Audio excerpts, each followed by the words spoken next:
चालाक खरगोश और शेर। बहुत समय पहले की बात है। एक घने जंगल में एक शेर रहता था।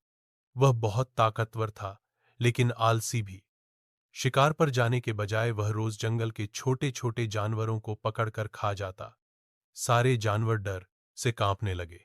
एक दिन सब जानवर इकट्ठा हुए और शेर से बोले, महाराज, यदि आप हमें यूं ही खाते रहेंगे तो एक दिन जंगल में कोई नहीं बचेगा।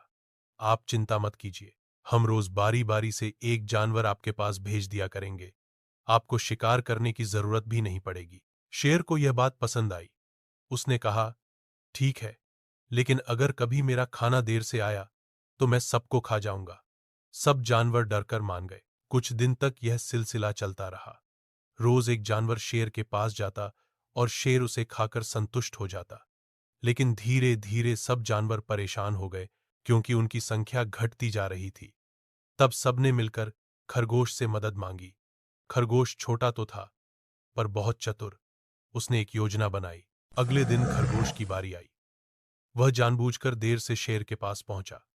शेर गुस्से से दहाड़ा, तू इतनी देर से क्यों आया? अब मैं पूरे जंगल को खा जाऊंगा। खरगोश डरने का नाटक करके बोला, महाराज, मैं तो समय पर चला था, लेकिन रास्ते में मुझे एक और शेर मिला। उसने कहा कि वही जंगल का असली राजा है।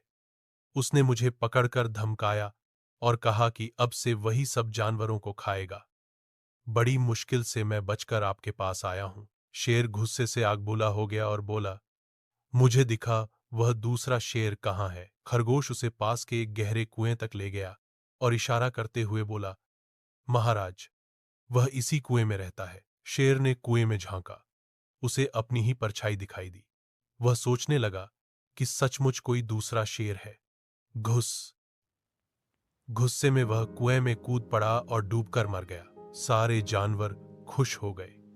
उन्होंने चालाक खरगोश की खूब प्रशंसा की और जंगल फिर से सुख शांति से भर गया। सीख, मोराल, बुद्धि और चतुराई से सबसे बड़े संकट का हल निकाला जा सकता है।